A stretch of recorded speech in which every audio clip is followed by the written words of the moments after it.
hari ini kita akan melihat satu kebenaran, yaitu mengenai kutuk Kanaan. Sebelumnya, kemarin itu saya merencanai untuk memberikan saudara mengenai silsilah. Kan tetapi saat saya sedang menyiapkan, saya lihat lebih baik saya berikan ini dulu sebelum masuk dalam silsilah. Ya, jadi minggu depan kita akan masuk silsilah. Dan hari ini kita akan melihat dari Kejadian pasal 9. Saya yakin saudara juga sudah membacanya, karena beberapa waktu yang lalu saya beri saudara homework, tugas untuk membaca sampai kejadian mengenai Noah itu ya, Kejadian 6 sampai Kejadian 9. Kita akan melihat kebenaran Dafar Elohim di dalam Kejadian 9. Juga Pak Yahweh, dan minggu depan kita akan lanjutkan di sesi yang mengenai silsilah. Ya, di hari ini kita akan fokus di mengenai kutuk Kanaan.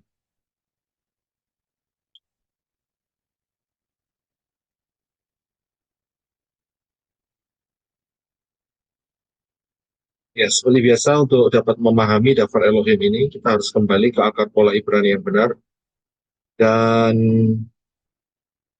di dalam posisi yang benar ya, yaitu posisi setelah kematian dan kebangkitan daripada Yeshua.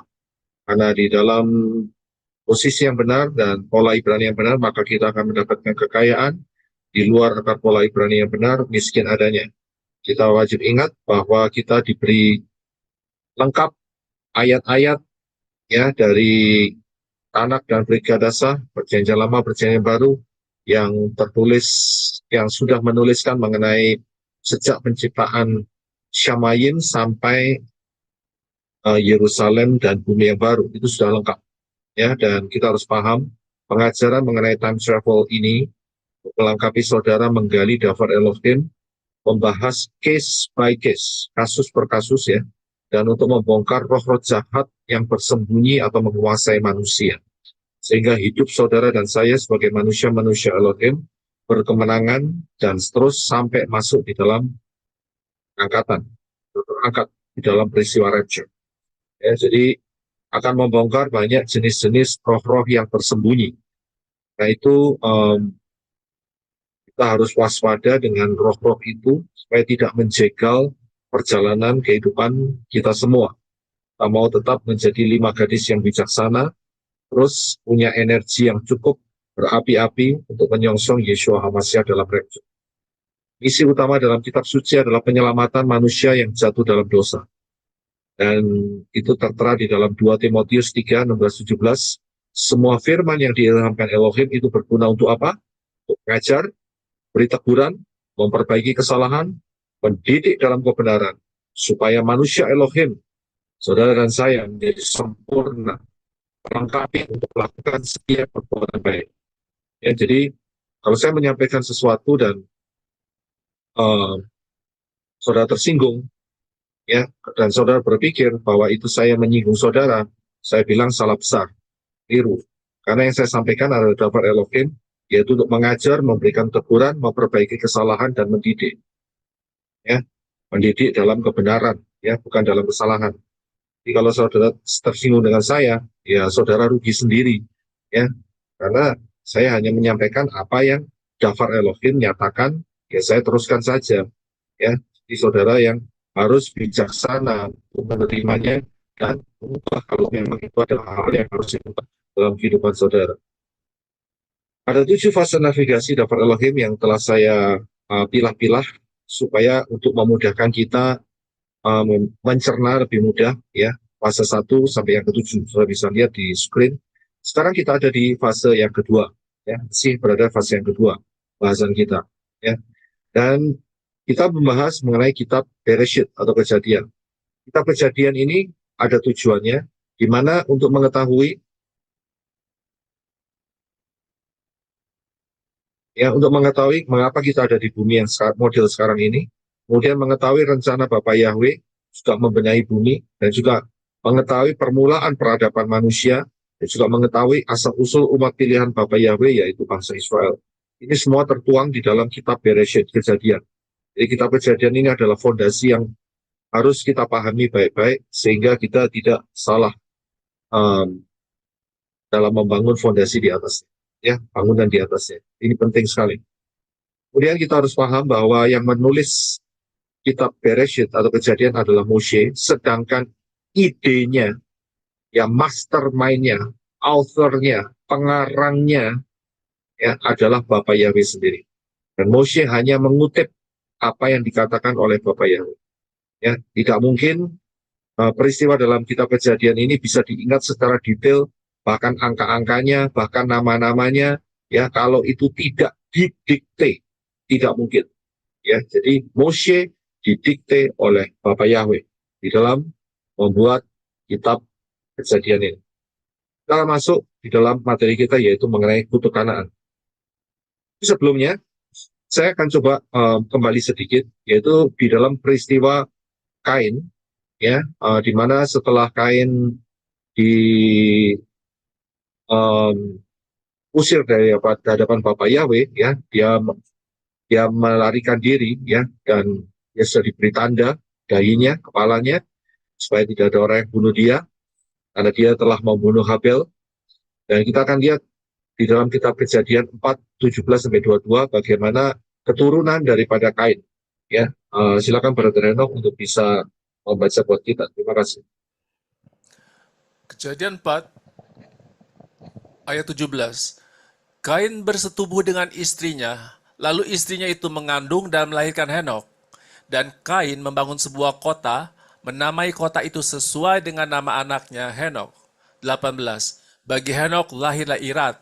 Irat memperanakan Mehuyael. Mehuyael memperanakan Metusael. Metusael memperanakan Lameh. 19. Lameh mengambil bagi dirinya 2 orang istri. Yang pertama bernama Ada, yang kedua bernama Zila. 20. Ada melahirkan Yabal. Yabal adalah bapa dari semua orang yang menghuni kemah-kemah dan memelihara ternak. 21. Nama adiknya adalah Yubal. Yubal menjadi bapa dari semua orang yang memainkan harpa dan seruling. 22. Dan Zila, ia pun melahirkan Tubal Kain, penempa berbagai tembaga dan besi yang berukir. Dan adik Tubal Kain ialah Naamah. Ya, terima kasih. Saya hanya mencermati saja untuk saudara, yaitu ayat 17 dan 18, karena di situ ada satu nama, 2 nama maksud saya, yaitu nama Henok dan nama Lamek. Ya, pertanyaannya adalah, apakah ini Henok yang diangkat oleh Elohim? Jawabannya adalah Tidak, Pak. Bukan, Pak. ya. Bukan, Pak. Bukan. Bukan, Ya. Tidak. Pak. Dan pertanyaan kedua adalah, apakah ini Lamek yang adalah ayah atau orang tua daripada Noah? Bukan Bukan. juga, Pak. Ya, oke, jadi paham ya. Karena di luar sana ternyata ada yang nggak paham masalah yang seperti ini, saudara. Ya, ini sebetulnya sangat simpel sekali. Mereka menganggap kalau namanya sama berarti orangnya sama. Saya pikir, wah, terlalu error juga ya orang yang berpikir seperti itu ya. Jadi kita harus bisa menimbang ya. Dari setiap apa yang kita baca, kita harus bisa menimbang. Apakah ini orang sama atau tidak? Nama boleh sama, tapi orangnya kan beda. Dari mana kita bisa tahu beda? Yaitu dari ceritanya. Karena ini Henok ini adalah anak langsung dari Kain. Ditulis Kain bersetubuh dengan istrinya, dan istrinya mengandung melahirkan Henok. Ya kan? Dan kemudian Henok ini melahirkan Irat. Ya kan? Ayat 18, bagi Henok lahirlah Irat. Nah, sedangkan keturunan dari Set itu ada yang namanya Henok. Anaknya adalah Metusalah. Nah, sudah kelihatan bedanya begitu ya. Tapi aneh ya, di luar sana juga masih ada yang ngeyel juga ya. Saya pikir ya mesti belajar ya, untuk belajar membaca lah, untuk bisa ngurut. Ini sebenarnya hal yang simpel sekali, ya, yang tidak besar. Tapi dari sini kita harus bisa memahami, walaupun namanya sama, tapi orangnya berbeda. Ya, nah kalau kita lihat masalah Lamek juga seperti demikian, namanya sama, Di keturunan Set juga adanya namanya Lamek. Lamek yang di keturunan Set itu anaknya Metusalah, bukan anaknya Metusael. Nah, ya kan? Jadi mudah, nggak terlalu susah begitu loh. Ya, dan kemudian anaknya Lamek yang ini, yang keturunannya Kain ini, itu istrinya punya ada 2 istri, ya, dan mempunyai anak Jabal dan Yubal dan Tubal Kain. Sedangkan yang keturunannya Set, Lamek yang keturunan Set yang umurnya 777 itu punya anak namanya Noah, jelas beda, saudara, ya. Jadi nggak terlalu susah untuk dapat memahami hal ini. Ya, kita tinggalkan saja hal itu. Saya akan fokus mengenai yang berikut, yaitu mengenai kejadian Fatsal 9 ayat 1 sampai 29. Kita akan baca terlebih dahulu supaya kita dapat gambaran dan dapat memahami apa yang terjadi di dalamnya. Silakan Brother Enoch untuk memulainya. Terima kasih. Kejadian 9 ayat 1. Elohim memberkati Noah dan anak-anaknya dan berfirman kepada mereka, beranak cuculah dan bertambah banyaklah, penuhilah bumi. 2. Semua binatang di bumi dan setiap burung di udara akan takut kepadamu. Semua yang merayap di atas tanah dan semua ikan yang di laut ada di bawah kekuasaan tanganmu. 3. Semua yang bergerak, yang hidup akan menjadi makananmu. Aku juga memberikan semua tumbuh-tumbuhan hijau kepadamu. 4. Satu-satunya yang tidak boleh kamu makan adalah daging yang masih ada darahnya, sebab di dalam darah ada nyawa. 5. Mengenai darahmu yaitu nyawamu, aku akan menuntut balas dari semua binatang dan dari tangan manusia, bahkan dari tangan saudaranya. Aku akan menuntut balas nyawa manusia. 6. Siapa saja yang membunuh manusia, ia akan dibunuh oleh manusia, karena Elohim menciptakan manusia sesuai dengan citranya. 7. Beranak cuculah dan bertambah banyaklah, supaya keturunanmu memerintah atas seluruh bumi. 8. Firman Elohim kepada Noah dan anak-anaknya. 9. Sesungguhnya sekarang aku menegakkan perjanjianku dengan kamu dan dengan semua keturunanmu. 10. Dengan semua yang bernyawa, yang hidup, dan yang ada bersamamu, baik burung-burung, semua binatang, maupun segala yang hidup di bumi, dan semua yang keluar dari bahtera itu, yaitu semua makhluk hidup di bumi. 11. Aku menegakkan perjanjianku dengan kamu, bahwa semua makhluk tidak akan dimusnahkan lagi oleh air bah, dan tidak akan ada lagi air bah yang akan menghancurkan bumi. 12. Firman Elohim, inilah jaminan perjanjian yang aku buat antara kamu dan aku, dan di antara semua makhluk hidup yang bersama-sama dengan kamu, turun-temurun dan sampai selama-lamanya. 13. Aku telah membuat busur pelangi di awan, dan itu akan menjadi jaminan perjanjian antara aku dan bumi. 14. Ketika aku membawa awan ke atas bumi, maka busur pelangi itu akan muncul di awan. Maka aku akan mengingat perjanjianku yang sudah sah di antara aku dan kamu, di antara semua yang bernyawa, dan air tidak akan lagi menjadi air bah yang memusnahkan semua makhluk hidup. 16. Pelangi itu akan muncul di awan. Aku akan melihatnya dan ingat akan perjanjian kekal antara Elohim dengan semua yang bernyawa dan makhluk hidup yang ada di bumi. 17. Firman Elohim kepada Noah, inilah jaminan perjanjian yang telah aku sahkan antara aku dengan semua makhluk yang ada di bumi. 18. Anak-anak Noah yang keluar dari bahtera ialah Sem, Ham, dan Yafet. Sekarang Ham adalah bapa orang Kanaan. 19. Inilah ketiga anak Noah, dan dari mereka tersebarlah seluruh penduduk bumi ini. 20. Noah mulai menjadi petani dan mulai membuka kebun anggur. 21. Setelah ia minum anggur itu, ia mabuk dan melepaskan pakaiannya di dalam kemah. 22. Ham, bapa orang Kanaan itu, melihat ayahnya tidak memakai pakaian, lalu menceritakan kejadian itu kepada kedua saudaranya yang ada di luar. 23. Sem dan Yafet mengambil sehelai kain, lalu membentangkan pada bahu mereka. Lalu mereka berjalan mundur muka mereka berpaling sambil menyelimuti ayahnya, sehingga mereka tidak melihat ayahnya yang tidak memakai pakaian. 24. Ketika Noah terbangun dari mabuknya dan mengetahui apa yang diperbuat Ham kepadanya.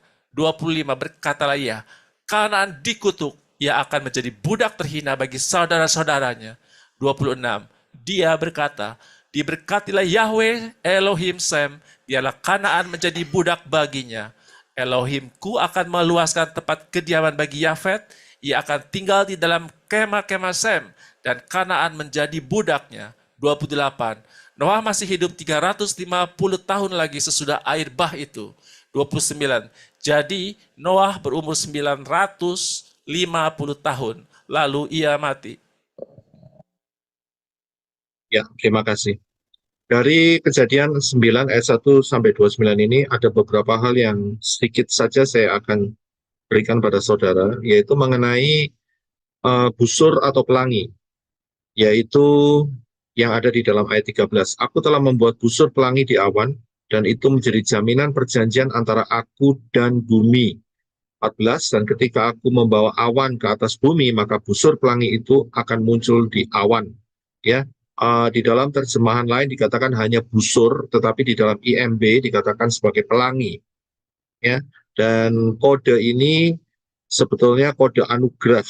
Ya, dasarnya adalah anugerah. Tetapi saudara harus ingat, di zaman kita ini kode ini sudah di hijack. Hijack itu dibajak, ya, dibajak. Jadi diambil dengan paksa oleh grupnya setan, yaitu dipakai sebagai lambangnya laki dengan laki, perempuan dengan perempuan. Ya, itu dia. Jadi sebetulnya originalnya tidak. Biasalah, setan itu kan dia nggak bisa ciptaan yang original. Jadi dia istilahnya itu dia hanya bisa, bukan istilah ya, dia memang hanya bisa itu untuk mencuri. Ya, ingat bahwa Yeshua mengatakan pencuri itu mencuri, membunuh, dan membinasakan. Itu aja yang dia bisa. Ya, dia tidak punya yang original, yang hanya bisa dilakukan oleh setan. Hanya mencuri, duplikasi, menciplak, membuat KW2, KW3, KW1, ya, dari aslinya.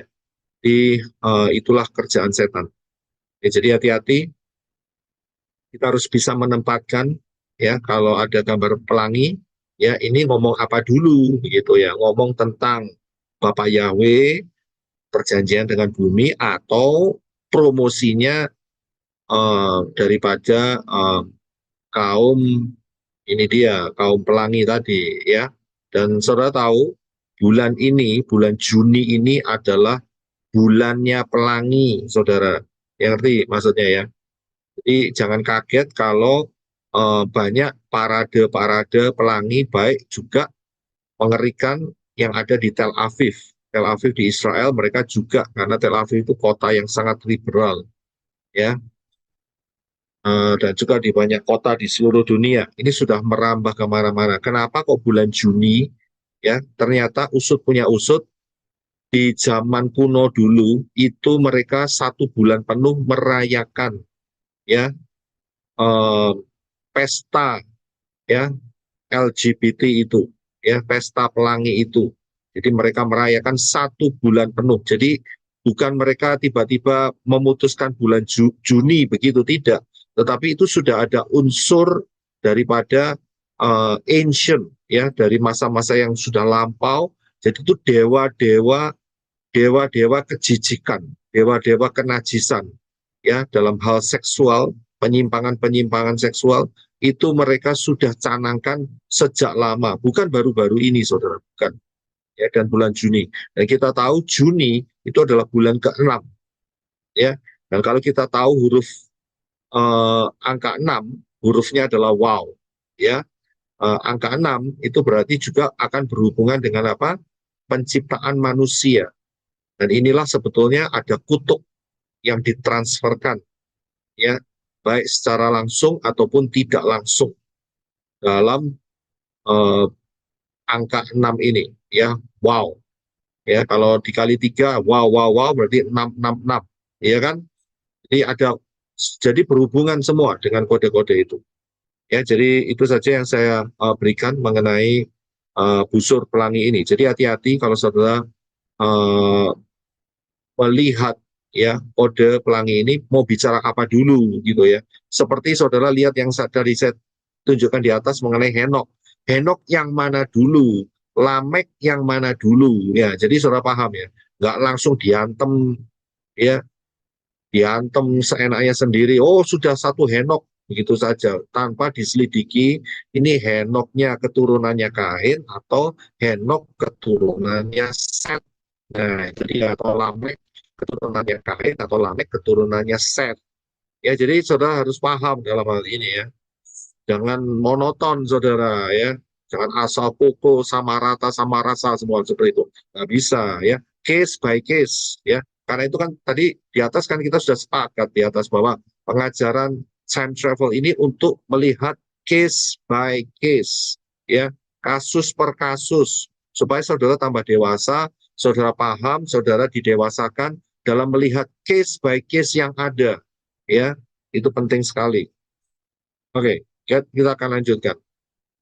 Yaitu mengenai peristiwa di mana Noah ini dia menjadi mabuk karena dia mengusahakan anggur yang difermentasi. Ya, jadi anggurnya difermentasi, kemudian dia mabuk, kemudian sampai telanjang. Nah, saya mau tanya sama saudara, dari apa yang saudara baca lihat dari Kejadian 9 ayat 18 sampai 29 ini, yang melihat ketelanjangan si Noah itu siapa? Yang melihat ketelanjangannya siapa? Ham. Ham. Setuju ya? Ham, Pak. Setuju ya, Iya. Ham. Karena ayatnya Iya. sudah tertulis, yaitu ayat 22. Ham, bapak orang Kanaan itu melihat. Jadi Ham melihat ayahnya tidak berpakaian. Betul ya? Jadi Ham. Kemudian ayat 24 diteguhkan lagi. Dan ketika Noah terbangun dari mabuknya, dia mengetahui yang diperbuat siapa? Ham. Ham yang berbuat. Tapi waktu Noah lihat Ham berbuat, yang diucapkan siapa? Yang dikutuk siapa? Kanaan. Kanaan yang dikutuk. Aneh nggak di sini? Seharusnya sih Ham dong yang dikutukkan. Lowong Ham yang berbuat kok ya. Betul kan? Kan mestinya gitu loh. Yang berbuat yang dikutuk kan. Tapi di sini dikatakan ayat 25, dan ia berkata, berkatalah ia, Kanaan dikutuk. Ia menjadi budak terhina dari bagi saudara-saudaranya. Saudara bisa lihat? Kemudian diulangi lagi ayat 26. Ia berkata, diberkatilah Yahweh Elohim Shem. Ya, jadi Shem itu, kita tahu Shem itu adalah nama. Ya, Shem, bukan Sem. Shem. Ini saya juga salah untuk memperbaikinya. Harus saya perbaiki. Shem. Ya, bacanya bukan Sem, tapi Shem. Biarlah Kanaan menjadi budak baginya. Kemudian apalagi? 27. Elohimku akan meluaskan tempat kediaman bagi Yafet. Dan ia tinggal dalam kemah-kemah Shem. Dan Kanaan lagi menjadi budaknya. Jadi Kanaan itu dikutuk.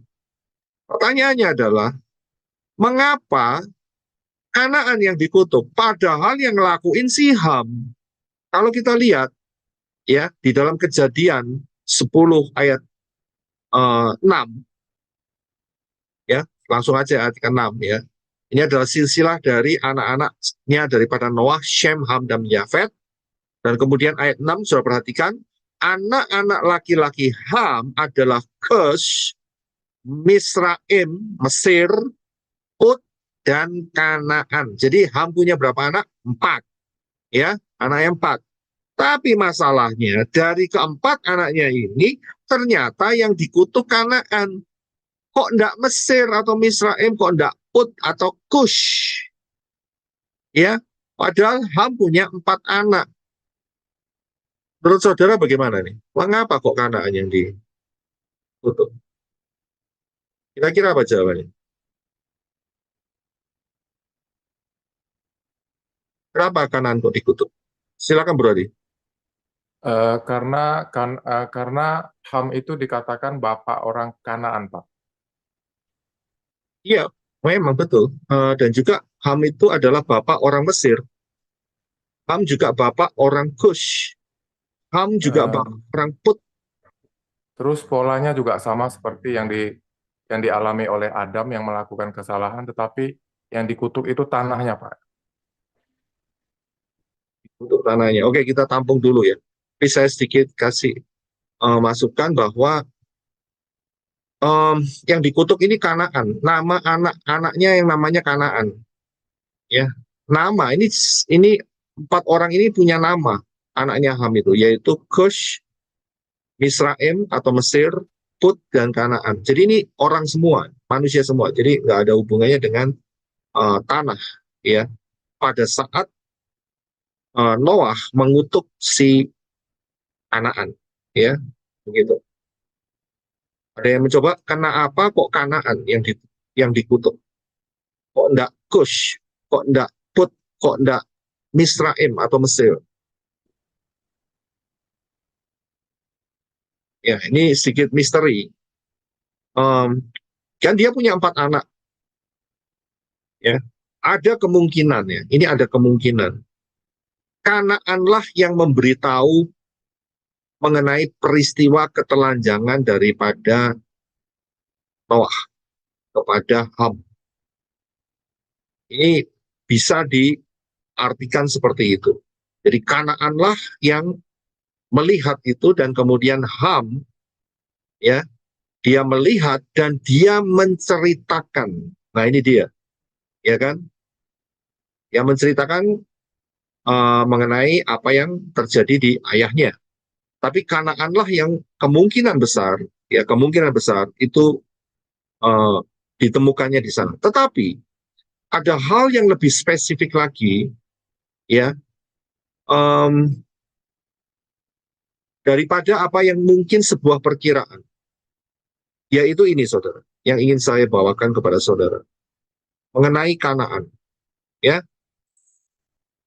Jadi mengapa Kanaan yang dikutuk bukan Ham, ya? Kita akan cari mengapa Kanaan yang dikutuk. Kita tahu bahwa anak-anak daripada Ham itu mempunyai daerah-daerah seperti Mesir, itu sudah tahu, Egypt itu daerahnya berkembang menjadi satu bangsa. Kanaan pun juga menjadi satu bangsa dan menempati daerah-daerah tertentu, termasuk Kus dan termasuk Put. Ya, jadi anak-anak mereka itu mereka mengelompok di daerah tertentu dan tanah daerah itu mereka sebut dengan nama daripada anak-anak Noah. Jadi misalnya keturunan Mesir yang sudah berkembang banyak, kemudian mereka ambil keputusan tanah tempat mereka tinggal, mereka ambil nama bapak leluhurnya, yaitu Mesir, Misraim. Kemudian tanah di tempat Kanaan yang sudah banyak sekali anak cucunya, mereka sepakat ambil nama tempat itu, nama tanah itu, kita beri nama sesuai dengan nama bapak leluhur kita, yang adalah anak daripada Ham, yaitu Kanaan. Paham ya, sampai sini ya. Jadi daerah itu, karena sudah kebanyakan anak cucunya, buyut dan semuanya lebih banyak lagi, dan mereka ambil sepakat bagaimana supaya tidak lupa, kita kasih tanah ini dikasih nama, yaitu tanah Kanaan, berdasarkan nama daripada bapak leluhur mereka, yang adalah anak daripada salah satu anak daripada Ham. Ya, paham di situ ya. Nah, jadi kita bisa melihat ternyata ada hubungannya dengan tanah Kanaan. Dan Abraham yang saat itu berada di Ur, kalau saya lihat di Ur ya, bawahnya Babylon, sebelah kanan, itu dia diarahkan oleh Bapa Yahweh menuju tanah Kanaan. Ya, betul ya. Karena dia dari Ur, dia diarahkan sama Bapa Yahweh, dia singgah dulu di Haran, dan kemudian dia turun ke Kanaan. Ya, sudah bisa lihat itu tracknya. Ya, dari Ur tidak langsung ke Kanaan karena di situ alasannya mengapa dia harus ke Haran dulu. Siapa yang mau coba jawab? Kenapa kok jalurnya Abraham itu ke Haran dulu, baru turun ke Damaskus, baru turun ke Kanaan? Kok nggak langsung dari Ur, langsung saja ke Kanaan? Padahal tempatnya juga sama. Ada Kira-kira keluarga Karena Pak. bapaknya kenapa? ikut. Karena Terah bapaknya ikut. Kira bapaknya ikut. Oke, kita tampung dulu. Sister Trivena, kenapa? Ya, karena itu tempat kelahirannya, tempat ayahnya di situ, Haran. Kelahirannya bukan. Kelahirannya Terah itu ada di Ur juga. Heeh, Eh, berkunjung lah begitu. Berkunjung. Enggak berkunjung. Nanti kita akan lihat di sini. Tapi saya akan tanya supaya saudara sedikit paham. Oke, terima kasih Sister Trivena. Sister Elizabeth, Waktunya belum tepat, Pak. Tuhan masih mempersiapkan. waktunya belum tepat. Jadi nggak langsung dari Ur pergi ke Kanaan. Begitu ya. Betul. Jadi harus muter dulu ke Haran. Begitu ya. Iya. Oke, kita tampung saja. Sister Connie, Abraham mengambil Sarah tujuan Abraham ke Haran untuk mengambil Sarah istrinya. ambil Sarah istrinya ke Haran. Enggak seperti itu. Enggak seperti itu. Dia sudah ada istri dari Ur. Oh iya iya oke oke. Ya, oke, terima kasih. Sister Maya, Untuk mengetes iman Abraham mengikuti perintah Bapak untuk Yahweh atau tidak. mengetes. Tidak seperti itu. Terima kasih. Saya tampung dulu. Ya, dua lagi, Pak Jesse sama siapa tuh? Helen tadi. Pak Jesse mau coba jawab, kenapa kok harus ke Haran dulu baru ke Damaskus dan turun ke Kanaan? Mau coba jawab? Ya, nggak ada yang dapat, saya berikan saja kalau begitu. Saudara akan paham. Perhatikan ya. Kalau dari Ur langsung ke Kanaan, mereka langsung mati kering di Arabian Desert. Paham? Karena tidak ada sungai. Jadi mereka harus mengikuti alur sungai, yaitu sungai Efrat. Supaya ontanya dapat minum, dianya juga kehausan, karena itu Abraham harus ke Haran dulu, ngikutin sungai Efrat, kemudian turun ke bawah, itu ada sungai juga di sana. Kalau langsung nyebrang, mati di tengah jalan kehausan. Karena itu desert, ya. Desert itu adalah padang pasir. Nggak mungkin bisa tahan. Sedangkan perjalanan dari Ur ke Kanaan itu kira-kira berapa tahun? Siapa yang tahu? Kira-kira berapa tahun? 2 tahun. 2 tahun. Dari peristiwa apa? Ya sama dengan peristiwa Orang timur dari Majus. Orang Majus itu dari Babel. Dia 2 tahun, bayangin saudara. Dia harus melalui jalur yang sama dengan Abraham, yaitu ke Haran, turun ke Damaskus, baru ke Kanaan. Kalau langsung cross, ya dari Ur langsung ke Kanaan, nggak sampai, saudara. Ya, sampainya di liang kubur. Ya, jadi paham ya. Kita harus bisa juga melihat peta, saudara. Ya, karena apa ya? Jelas, kita kan manusia butuh minum. Abraham butuh minum. Onta-ontanya butuh minum. Pasukannya butuh minum. Ambil air dari mana? Iya kan? Ingat loh, mereka pakai onta loh, nggak pakai pesawat terbang loh, nggak pakai yang namanya, apa itu namanya, Garuda Airlines, ya, Sempati atau apa itu namanya ya. Nggak ada saat itu ya. Mereka pakai onta, saudara, jalan pelan-pelan. Ya, mereka butuh minum. Jadi mereka melalui jalur sungai Efrat saat itu. Bisa lihat ya, bisa paham. Oke, ini penambahan buat saudara di Bapak Yahweh. Nah, kenapa kok Kanaan?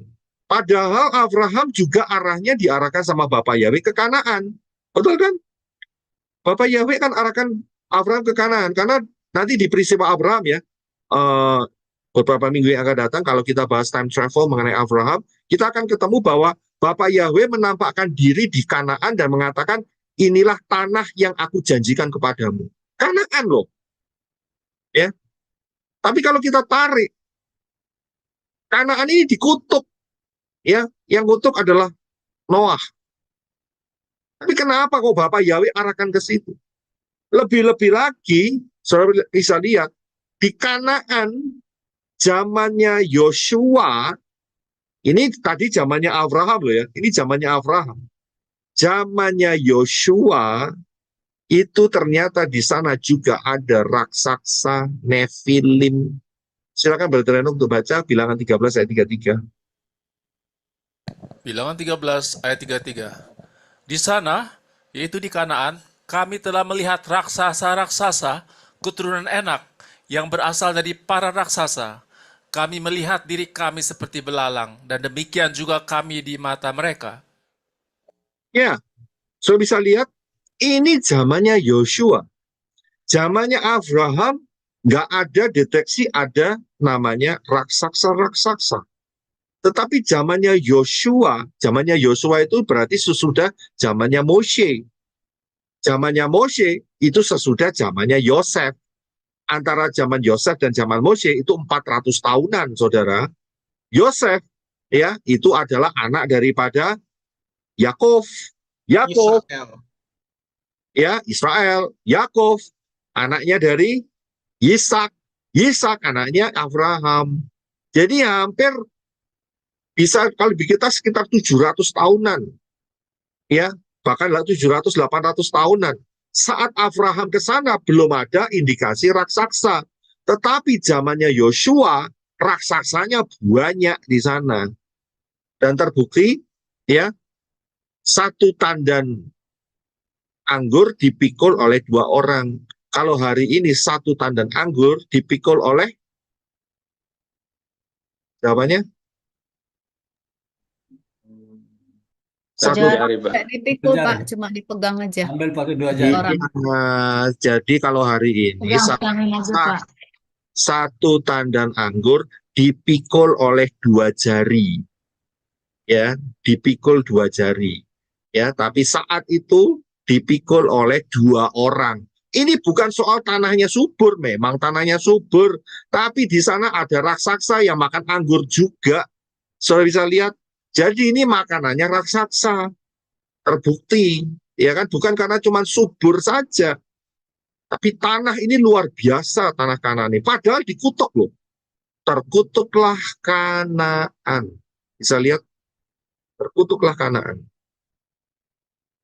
Ya, nah pertanyaannya adalah mengapa Kanaan ini dikutuk? Kita lihat ya petanya ya. Sebelah kiri itu adalah Mesir, kita sudah tahu ya. Bisa bayangkan ya, kemudian sebelah kanan Mesopotamia itu ada sungai Efrat. Kita sudah tahu ya dari atas. Kanaan itu sekitar situ yang merah itu, saudara. Kenapa tanah Kanaan ini, kenapa di Kanaan ini dikutuk oleh Noah saat itu? Pertanyaannya adalah, ada apa di tanah Kanaan? Kira-kira ada apa? Kok sampai dikutuk? Ada apa? Coba mau coba jawab. Raksasa, Pak. Raksasa, Pak. Ada apa? Raksasa.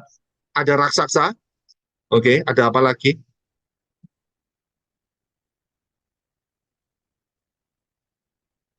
Ada apa lagi? Kata Siska, mungkin Kanaan itu ada tempat di mana Adam diusir, Gan Eden itu. Nah, itu yang saya mau cari jawabannya. Itu kejadian di dalam peristiwa kejadian 3:17. Saudara bisa lihat, yaitu dijawab oleh siapa? Bu Siska tadi ya. Iya, saya yang mewakili karena Ya. lewat live chat. Bisa lihat, coba kita baca di dalam kejadian 3:17. Silakan Brother Enoch. Kejadian 3 ayat 17. Dia berfirman kepada Adam, karena engkau telah mendengarkan apa yang dikatakan istrimu, dan telah memakan buah dari pohon yang telah aku perintahkan kepadamu dengan berkata, jangan kau makan daripadanya, maka terkutuklah tanah karena engkau, dengan bersusah payah engkau akan mencari nafkah dari tanah itu seumur hidupmu. Iya, terima kasih. Saya bisa lihat pada saat Elohim Yahweh berfirman, itu akibatnya itu bukan cuma secara tanah secara global, tidak. Tetapi secara lokal juga terjadi. Karena kita lihat di mana peristiwa yang terjadi, kita sudah tahu bahwa itu terjadinya di Taman Eden. Dan kita tahu di manakah Taman Eden. Kapan hari kan kita udah bahas, ya. Taman Eden itu ada di Yerusalem. Ada apa di Yerusalem? Di Yerusalem itu ada 3 lembah. Lembah Hinnom, lembah Efraim, dan lembah Kidron. Dan di situ ada bait suci Elohim. Ya, 3 lembah itu membentuk satu huruf, yaitu huruf Shin. Ya, Shin. Dan Shin, huruf Shin ini piktografnya adalah gigi, dihancurkan. Ya, jadi kita lihat, kita tahu, jadi mengapa Kanaan dikutuk? Karena ada sesuatu di tanah Kanaan. Memang dulunya dikuasai oleh anak cucu daripada Ham, ya, terutama anaknya yang bernama Kanaan. Dan mereka punya kesepakatan daerah itu dikasih nama sesuai dengan nama leluhurnya yang adalah salah satu anak daripada Ham, yaitu Kanaan. Ternyata daerah itu dulunya sebelum peristiwa air bah, itulah Taman Eden. Kita bisa lihat. Dan disitulah kita sudah tahu, ya, karena kita sudah berada di tahun 2024. Jadi kita tahu ada apa di Taman Eden. Tidak lain adalah Yeshua HaMashiach mati di sana. Kita bisa lihat Galatia 3 ayat 13 sampai 14. Silakan Brother Reno. Galatia 3 ayat 13.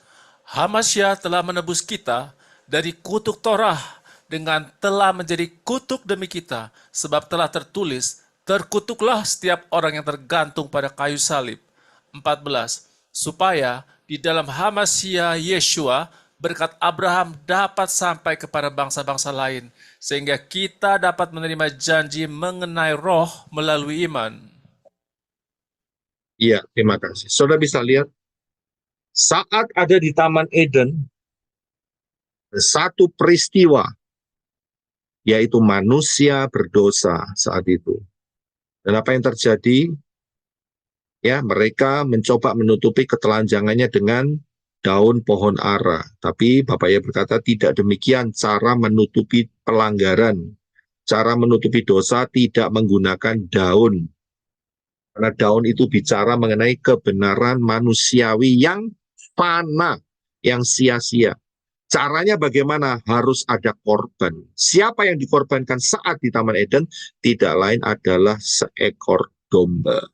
Bisa jadi 2 ekor, satu untuk Adam, satu untuk Hawa. Tapi yang dikorbankan adalah domba.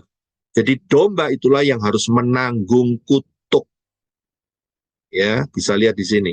Domba itu menanggung kutuk. Dan ini berbicara 4.000 tahun kemudian, ada satu peristiwa yang ditujukan untuk saudara dan saya. Kalau peristiwa ini gagal, tapi Bapak Yahweh tidak pernah gagal, maka saudara dan saya dipastikan semua umat manusia masuk ke dalam lautan api. Ya, akan tetapi Bapak Yahweh tidak pernah gagal. Ya, karena cintanya yang besar buat saudara dan saya, karena begitu besar kasih Elohim akan dunia ini, maka dikorbankan yang anaknya yang tunggal, supaya barang siapa yang percaya kepadanya seharusnya tidak binasa. Yohanes 3:16. Yeshua menanggung kutuk. Sudah bisa lihat, karena itu dikatakan terkutuklah tanah. Dan saat itu diucapkan oleh Elohim Yahweh, tanah itu kemudian hari namanya tanah Kanaan. Saya bisa lihat. Ya, transferring kutuk kita yang harus dikutuk karena kita melakukan kesalahan, pelanggaran, walaupun ya yang melakukan adalah bapaknya kita, yaitu si Adam dan Hawa, tapi tetap ya harus ditanggung turun-temurun. Tetapi Bapak Yahweh punya yang namanya sisi keadilan. Ya kan? Sisi keadilan. Keadilannya bagaimana? Kita memang terkena dampak daripada efek daripada dosa Adam dan Hawa.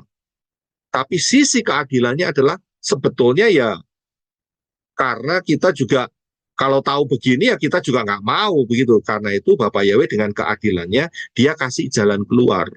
Barang siapa yang beriman kepada Yeshua, barang siapa yang melihat Nehustan, maka saya bisa lihat ya apa yang saya ucapkan, racun dosa terhadap manusia akan langsung sembuh. Ngerti maksudnya? Saya langsung arahkan saudara dengan peristiwa Nehustan. Saudara ngerti ya peristiwa Nehustan ya? Yaitu peristiwa ular tembaganya Moshe. Saya bisa lihat. Karena Yeshua mengatakan kepada Nikodemus, sama seperti Moshe meninggikan ular tembaga, Nehustan, maka anak manusia akan ditinggikan juga. Kata ditinggikan ini bukan dimuliakan, saudara. Maksudnya mati dibunuh di kayu salib. Jadi hati-hati ya dengan perkataan Bapak Yahweh. Ya, paham ya di sini. Dan Yeshua mengandung kutuk, ya, menanggung kutuk dari seluruh umat manusia yang mau ditanggung. Begitu. Yang nggak mau ya tanggungan sendiri, gitu ya. Yeshua yang menanggung. Kalau kutuk kita ditanggung oleh Yeshua, kita dibebaskan dari kutuk itu, gitu ya. Selama kita juga ada di dalam Yeshua dan Yeshua di dalam kita. Kalau kita tidak ditanggungkan kutuk itu kepada kita, Yeshua yang menanggung, ya kan? Maka pertanyaan berikutnya untuk future event, untuk masa yang akan datang, ya, ingat loh, kutuk itu mendatangkan murka. Ya, kutuk itu mendatangkan murka. Jadi pertanyaannya adalah, apakah pada saat Bapak Yahweh memurkai dunia ini, kita ikut dimurkai? Jawabannya adalah Tidak. tidak. Ya, tidak, saudara. Jadi kita dipastikan kita tidak masuk masa 666. Itu sudah pasti. Karena apa? Kita sudah transfer kutuk. Kita ada agreement, kita ada covenant, kita ada tau. Ya, Aleph tau. Tau itu huruf terakhir. Bukan tahu sama tahu, bukan. Tau. Ya, ini bahasa Ibrani, huruf tau. Ya, huruf terakhir Ibrani. Yang bentuknya apa? Dua ranting yang bersilang. Tau. Kita ada perjanjian nih dengan Bapak Yahweh.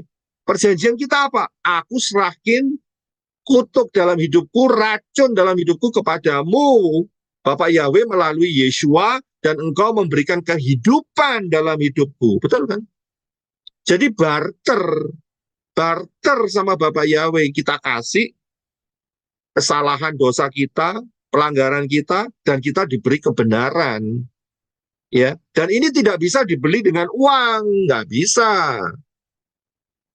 Ya, nggak bisa dibeli dengan uang. Ya, Yesus sudah mengatakan, apa gunanya manusia memiliki seluruh dunia tapi jiwanya binasa? Apa gunanya? Ya tidak ada gunanya, ya mati gitu loh. Ya kan, nanggung dosamu sendiri. Karena itu Bapak Yahweh dengan keadilannya dia memberikan jalan keluar buat saudara dan saya. Supaya kita tidak menanggung kutuk. Kita serahin sama Yeshua. Ya, kita sudah serahkan sama Yeshua. Dan Yeshua mati, nanggung kutuknya. Kita dikasih hidup sama Yeshua. Jadi barter. Nah kalau sudah kayak gitu, kita sudah tidak di bawah kutuk. Masa kita akan masuk di satu masa, yaitu masa murka Elohim untuk mengutuki dunia? Gak masuk akal. Betul kan? Jadi tidak akan masuk, saudara.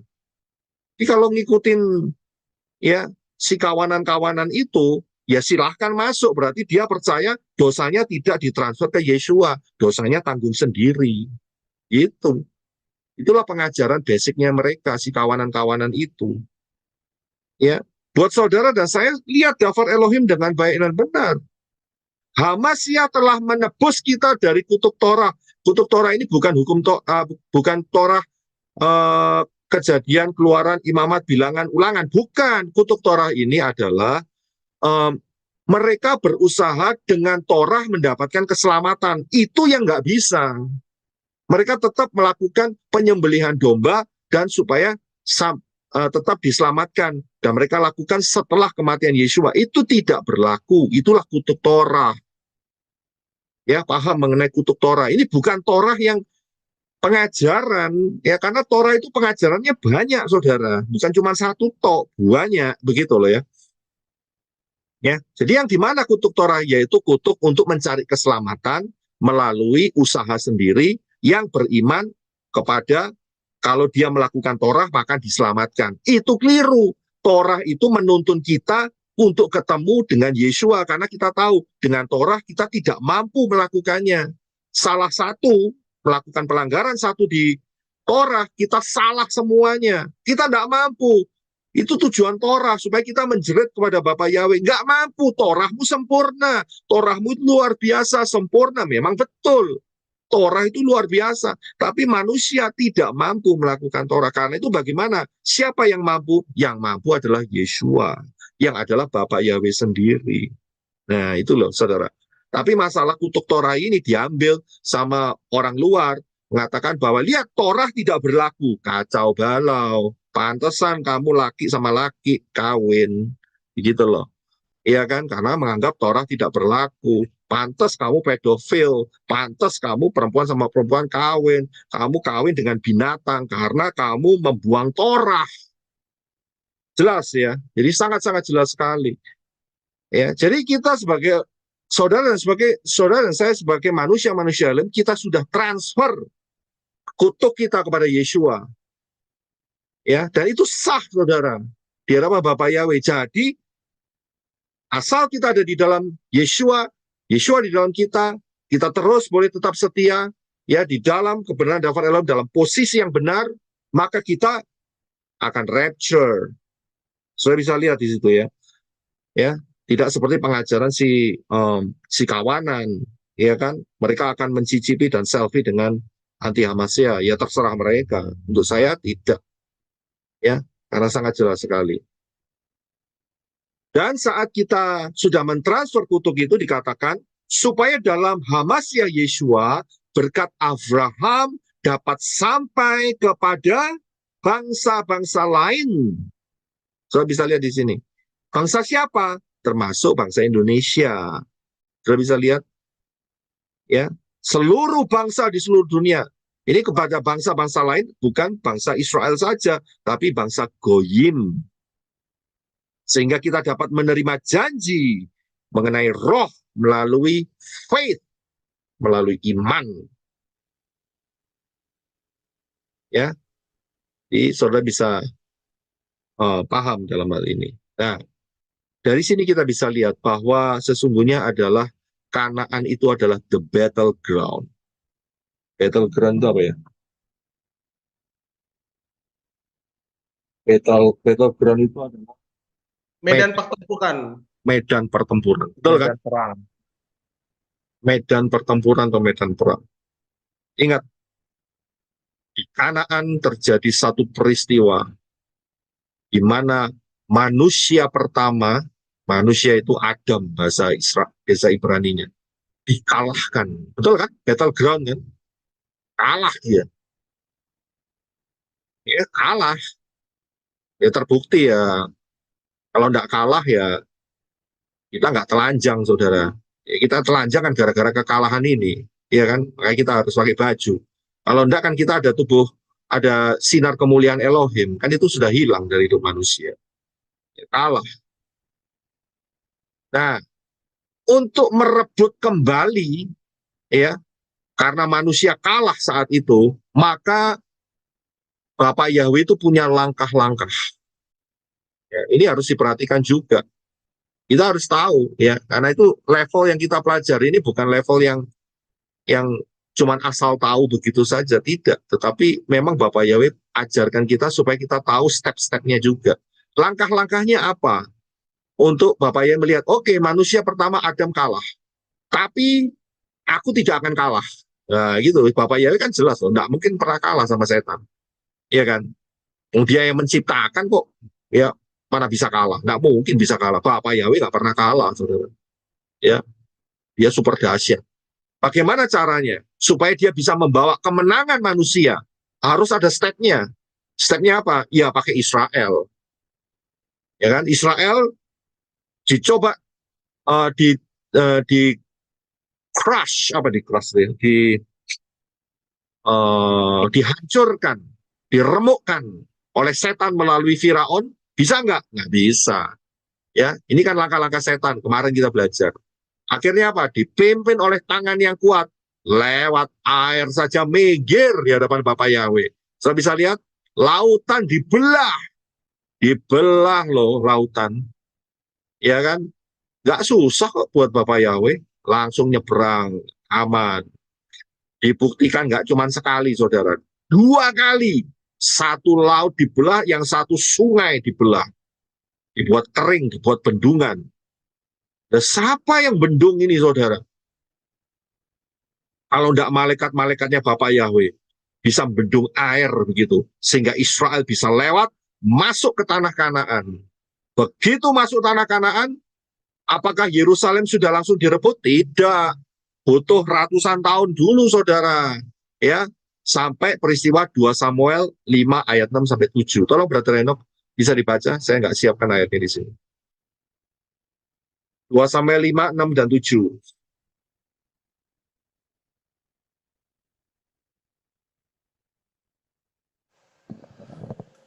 Dua Samuel 5 ayat 6.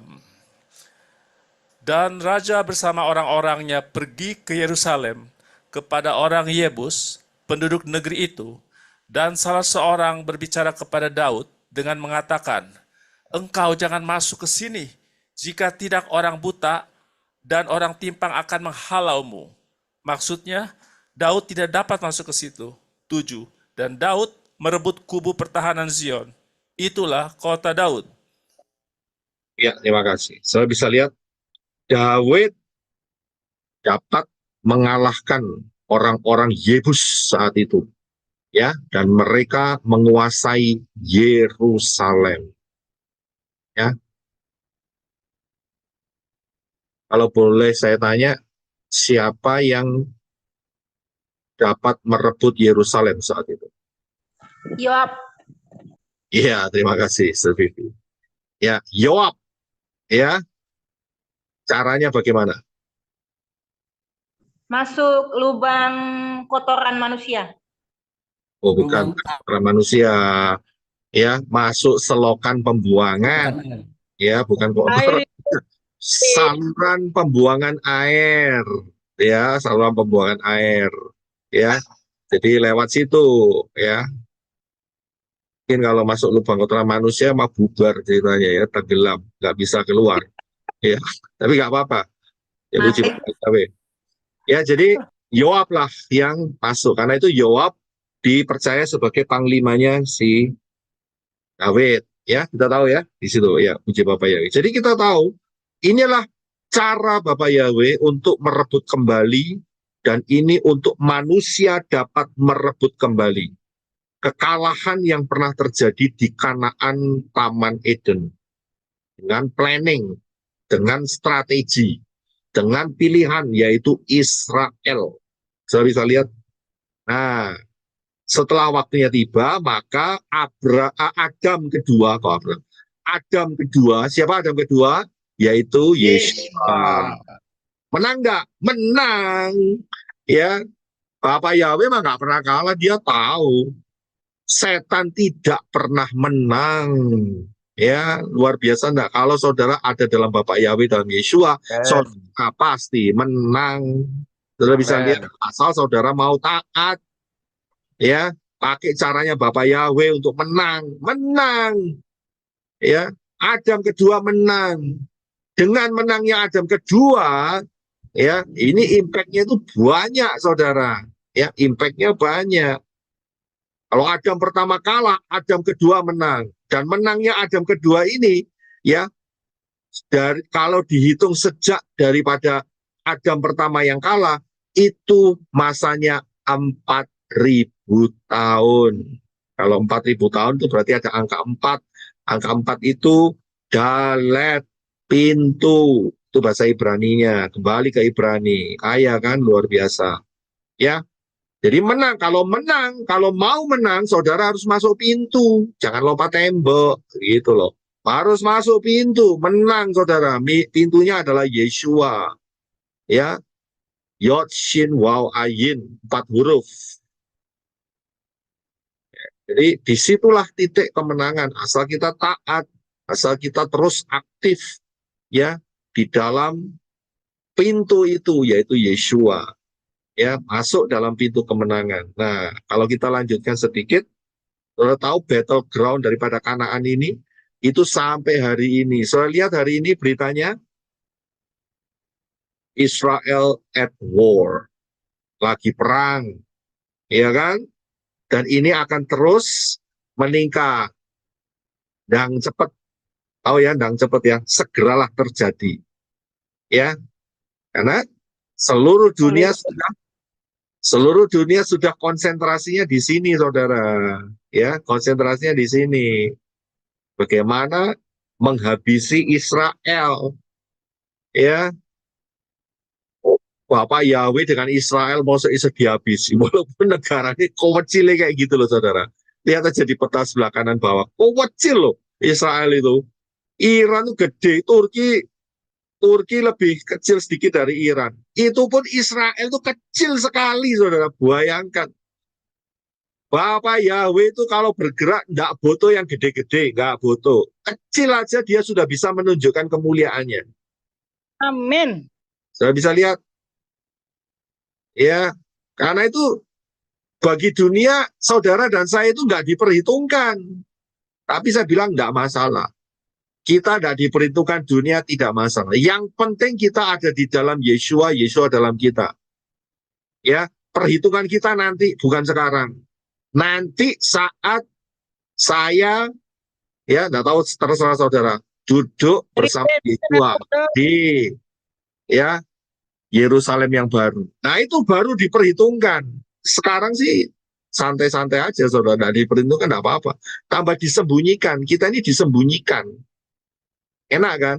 Dipelihara, disembunyikan. Kita dikasih tahu terlebih dahulu rahasia-rahasianya. Yesus sudah mengatakan, engkau sembunyikan kepada orang-orang yang kecil. Kita dikasih tahu rahasianya. Supaya apa? Ya, nanti satu kali nanti, ya, kita akan mendapat sesuatu yang besar, ya. Tapi tidak sekarang, nanti saja, yaitu saat pesta kawin anak domba. Jadi, Amen. ini luar biasa, saudara. Ya, Kanaan adalah battleground. Sampai hari ini enggak? Ya sampai hari ini. Lihat itu di mana itu. Kan petanya sama, saudara. Ya kan? Tempat di mana Bapak Yahweh mengarahkan siapa? Mengarahkan Abraham. Tempat siapa lagi? Tempatnya raksasa-raksasa. Dulunya zamannya Yosua. Kan tempatnya sama, saudara. Ya kan? Inilah battleground. Ya, ya, bahkan sampai kapan? Sampai tidak lama lagi, yaitu perang Armageddon. Ini battleground juga, perang, saudara. Di mana perangnya? Zakaria 14 ayat 4. Silakan, Brother Eno. Zakaria 14 ayat 4. Dan pada hari itu, kakinya akan berjejak di Bukit Zaitun yang terletak di depan Yerusalem dari sebelah timur. Dan Bukit Zaitun itu akan terbelah menjadi dua dari timur ke barat. Suatu lembah yang sangat besar, dan setengah dari bukit itu akan bergeser ke utara, dan setengah lagi ke selatan. Ya, terima kasih. Saudara bisa lihat di mana? Bukit Zaitun. Di mana Bukit Zaitun? Di Yerusalem. Di mana Yerusalem? Di tanah Kanaan. Ada apa tanah Kanaan? Ternyata disitulah Taman Eden. Jelas kan? Bahkan 1000 tahun lagi, 1000 tahun lagi, di tempat yang sama, the last battle, peperangan pertempuran terakhir yang sangat kolosal, habis-habisan, yang habis setan. Kita mah nggak habis, kita sudah pakai tubuh kemuliaan. Ya, Iya. perangan terakhir, the last battle, Di mana itu peperangan terakhir? Wahyu 20 ayat 9. Silakan Brother. Wahyu 20 ayat 9. Dan naiklah mereka ke atas dataran bumi, dan mereka mengepung perkemahan orang-orang kudus dan kota yang dikasihi itu, yaitu Yerusalem. Dan turunlah api dari Elohim, dari langit, dan menghanguskan mereka. Terima kasih. Saudara bisa lihat kota yang dikasihi. Di mana kota yang dikasihi? Tidak lain adalah Yerusalem. Katakan Yerusalem adalah kota raja besar. Kanaan, Taman Eden. Kita bisa lihat, lengkap nggak Bapak Yahweh kasih sama saudara sama kita? Semua. Lengkap. Luar biasa nggak? Tanah Komplit. gede dasar. Lengkap saudara. Nggak tersisa saudara. Supaya apa? Supaya saudara dan saya masuk rapture. Terangkat dalam rapture. Amin. Nggak luar biasa saudara. Saya sudah katakan kan bahwa asal kita bisa melihat dengan pimpinan Ruah Yahweh Elohim menempatkan ayat-ayat itu dengan tepat, maka semuanya jelas, sangat-sangat jelas. Ya, karena itu nggak akan menggoyahkan. Ya, sebetulnya tidak menggoyahkan bagi yang sudah melihat ini, tidak akan tergoyahkan pindah ke iman yang lain, balik ke ayunan, ya, balik ke markabah, ya, kemudian terang bulan berbintang. Enggak, ya. Kalau saya sih enggak. Oh, waktu ini sudah kayak begini dan saya sudah melihat banyak luar biasa karya Yeshua. Ya, mereka mah enggak punya apa-apa sama sekali. Saudara bisa lihat tidak tergoyahkan. Dahsyat enggak? Sesuatu yang Bapak Yahweh siapkan buat saudara dan saya. Lengkap dan detail. Sampai tahun 3030 juga sudah diberitahukan. Gak luar biasa, saudara. Mana ada Elohim yang seperti Yahweh? Gak ada. Gak ada. Ya, Ada. tidak ada Elohim selain Yahweh. Ya, sangat dahsyat, sangat luar biasa.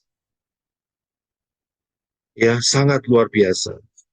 Nah, saya mau kasih tahu hal yang berikutnya lebih sedikit dalam untuk personal. Saya kembali lagi, yaitu ingat Adam kedua, yaitu Yeshua, itu sudah menang. Ya, ingat ya. Adam kedua, Yeshua, itu sudah menang. Ya, dan Yeshua sudah mencabut kutuk Kanaan. Saya bisa lihat, tadi kan tanahnya dikutuk kan? Di dalam Kejadian 3 tadi, terkutuklah tanah, dan tanah itu adalah tanah Kanaan. Ya kan? Dan itu sudah dicabut oleh Yeshua. Ya, 2000 tahun yang lalu. Dari standpoint kita, hampir. Atau 4000 tahun setelah dosa yang dibawa masuk oleh Adam dan Hawa. Saya bisa lihat, Yeshua telah mencabut kutuk Kanaan ini. Ada satu peristiwa, saudara.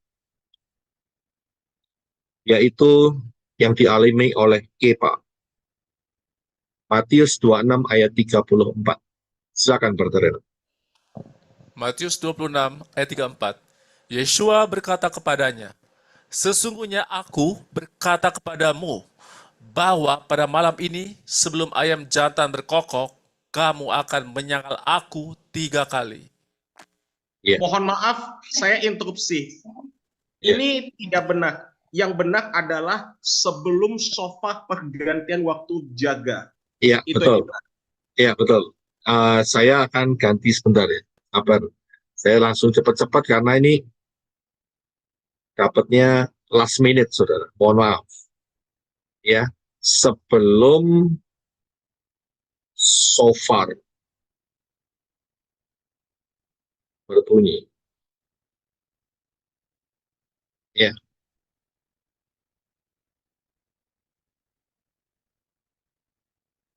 Ya, oke. Saya akan share screen lagi.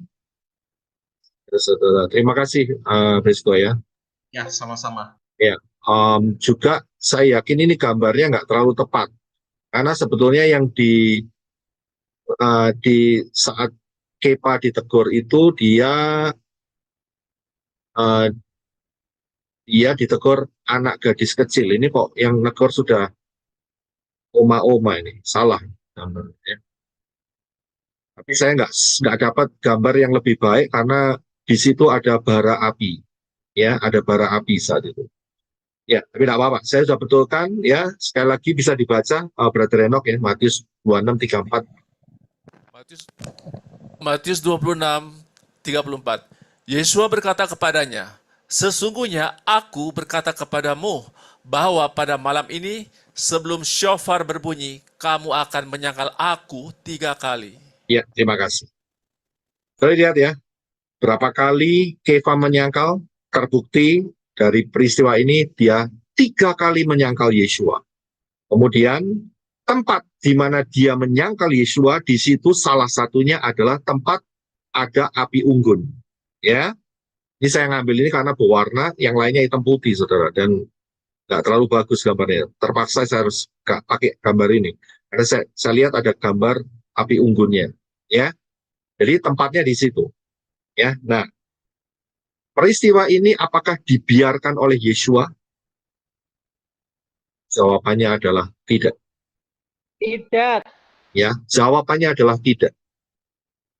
Dan ya, Yesua membuat suatu pertemuan kembali dengan Kepa, padahal dia sudah beberapa kali ketemu saat kebangkitannya. Tetapi di satu titik Yesua membuat satu pertemuan khusus untuk Kepa. Ya, dan itu tertulis di dalam kitab Yohanes pasal 21. Dan saat itu dia, yaitu Yesua, dia juga bikin api unggun. Dan menyediakan roti dan ikan bakar saat itu.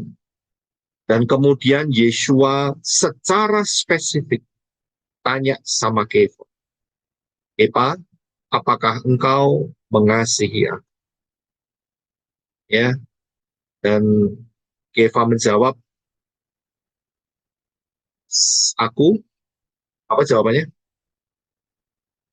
Apa jawaban Kepa? Aku suka. Aku mengasihimu. Aku mengasihimu. Aku mengasihi Yesus, aku mengasihimu.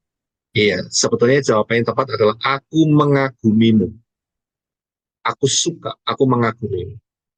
Ya, Yesua tanyanya, apakah kamu mengasihi? Kalau karena ini terjemahannya yang hanya kita bisa dapat adalah terjemahan Yunani, maka Yesua menggunakan kata agape, mengasihi dengan sepenuh-penuhnya, agape. Ya, tapi Kefa menjawab dengan phileo, yaitu suka pertemanan, seperti itu. Kemudian Yesua tanya lagi yang kedua, apakah engkau mengasihi aku? Kefa menjawab, aku hanya mengagumimu, aku suka sama kamu. Ini terjemahan langsung ya. Yang ketiga, pertanyaan Yesua apa? Yang ketiga, apakah? Apakah? Yang ketiga. Pertanyaannya sama. Beliau aku. Nah, pertanyaan ketiga adalah, ya mohon di-mute ya. Pertanyaan ketiga adalah, Yesua tanya, apakah engkau suka akan aku? Jadi Yesua tidak mengatakan, apakah engkau mengasihi aku lagi? Tidak, tapi Yesua menurunkan levelnya. Dan Kefa, dia tetap menjawab dengan hal yang sama, bahwa aku suka akan kamu. Saudara tahu maknanya, mengapa Yesua 3 kali menanyakan hal ini dan meminta Kepa untuk menjawab 3 kali. Mengapa? Karena berhubungan dengan yang Petrus menyangkal 3 kali itu, bukan Pak? Iya. Jadi, terima kasih. Jadi, Kefa melakukan kesalahan 3 kali, dan Yesua merestorasinya 3 kali. Saudara paham di sini? ya. Dan Yesua membuat senario, membuat satu pertemuan dengan Kefa yang membawa alam bawah sadar Kefa itu kembali ke peristiwa beberapa hari yang lalu, beberapa mungkin hari atau minggu, ya nggak sampai 2 minggu, dengan kondisi yang hampir sama, yaitu saat Kefa berada di perbaraan api di depannya, di api unggun. Saya bisa lihat, jadi alam bawah sadar Kefa dibawa di peristiwa itu, dan terbukti dari mana? Terbukti dari setelah Yesua mengatakan yang ketiga kalinya, Kefa menangis. Tertulis di sana. Kefa menangis. Dari situ dia betul-betul menyadari. Nah, ini yang saya ingin bawa kepada saudara. Yaitu bahwa mungkin seringkali atau dulu saudara banyak melakukan kesalahan. Baik itu secara sengaja atau tidak sengaja. Cara Yesua adalah mengembalikan ke posisi saudara saat itu. Ya, dan di titik itu Yesua merestorasi. Tahu nggak? Bahwa aku mau mengampuni kamu dan kamu menyadari apa yang menjadi kesalahanmu. Kita bisa lihat. Kalau saudara tidak bisa melewati hal ini, maka saudara seolah-olah tutup mata akan kesalahan saudara. Sehingga di kemudian hari kesalahan itu bisa berulang kembali. Yesua bawa ke alam yang paling dasar untuk mengubah Kefa. Dan Yesua bawa saudara dan saya juga.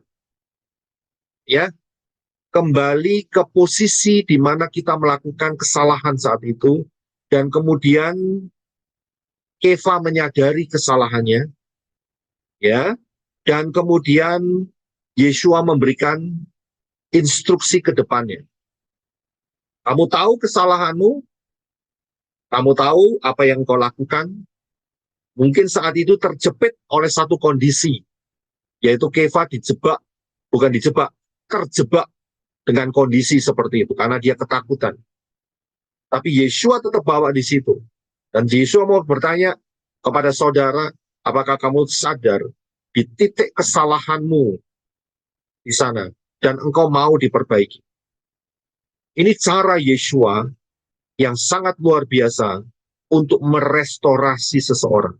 Ya, kembalikan ke posisi titik itu, orang itu menyadari, dan kemudian dia diampuni, dan kemudian dia dikasih visi sama Yesua. Saya bisa lihat, karena Yesua mengatakan kepada Kefa 3 kali, gembalakanlah domba-dombaku. Saya bisa lihat, jadi dalam hal ini, kalau saudara masih terus muter-muter dalam lingkaran kesalahan yang nggak keluar-keluar, itu berarti di titik awal saudara belum mau kembali di dalam posisi saudara menyadari, iya, aku salah di situ, tapi aku mau bertobat dan aku punya visi untuk terus melaju sampai masuk rapture. Saya bisa lihat, inilah cara Yesua untuk memberikan healing, internal healing. Saya bisa lihat, dan saya kasih tahu, Kefa saat itu dia tidak bisa memenuhi pertanyaan Yesua untuk dia mengatakan aku mengasihi Yesua. Tetapi perhatikan, bagaimana cara Kefa mati? Bagaimana cara Kefa mati? Saudara pasti tahu, yaitu Kefa mati disalibkan dengan posisi terbalik. Karena dia mengatakan, aku tidak layak disalibkan dengan posisi seperti Tuhanku, Yesua. Posisikan aku terbalik. Dan dia mati. Dia tidak hanya asal ngomong saja, tapi dia menjadi pelaku. Dia menjadi pelaku bahwa dia betul-betul mengasihi Yesua sampai hari matinya. Walaupun saat itu dia dapat tantangan dan dia tidak berani mengucapkan aku mengasihimu karena dia tahu diri, dia tahu akan kesalahannya. Saya bisa lihat inilah healing. Ini peristiwa healing yang Bapak Yahweh lakukan melalui Yesua terhadap Kefa, yaitu melalui Ruach Yahweh Elohim untuk memberikan healing kepada luka-luka batin saudara.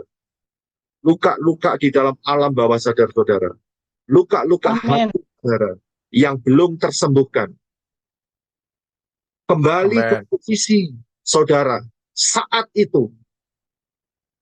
Lupakan saja apa yang menjadi faktor penyebabnya. Ya, lupakan saja karena faktornya itu banyak, saudara. Bisa karena orang lain, bisa karena kebodohan diri sendiri, bisa karena kurang pengertian, bisa karena faktor ini dan faktor itu. Akan tetapi, kembali ke posisi itu dan akui, aku butuh Yeshua. Aku butuh Ruah Yahweh Elohim untuk keluar dari belenggu yang satu ini. Dan saudara keluar dari sana, yaitu fokus kepada apa yang dikatakan oleh Yeshua, rencana di dalam rapture. Karena itulah yang diingini oleh Yeshua, supaya saudara betul-betul mengalami healing di dalam kehidupan saudara. Hidupmu, ya, hidup saudara dan saya ada di medan pertempuran. Dan kita harus menang. Kita harus menang dan kita pasti menang. Karena apa? Karena Yeshua telah menang. Perhatikan apa yang saya tulis di sini. Karena Yeshua telah menang, saudara dan saya harus menang. Amin. Dan pasti menang, asalkan kita ada di dalam Yeshua. Ya, dan Yeshua di dalam kita. Kita akan jadi pemenang. Ya, pakai selengkap senjata Elohim, makan tubuh Yeshua, minum darah Yeshua, kemudian speak in tongue, worship, belajar daftar Elohim, dan saudara akan jadi pemenang-pemenang di hadapan Bapa Yahweh. Karena Yeshua telah menang. Saudara dan saya harus menang. Saya bisa lihat, dan untuk menang itu, kita harus ada healing di dalam alam bawah sadar kita. Di dalam pikiran kita. Harus ada healing. Sehingga terjadi pemulihan yang luar biasa. Dari dalam. Dan itu tidak lagi menghantui saudara lagi. Tidak lagi menghantui saudara lagi. Kalau saudara perhatikan saat saya ada yang tanya mengenai baptisan, salah satu pertanyaan saya tanyakan bagi kaum perempuan, kaum wanita, apakah kamu pernah menggugurkan?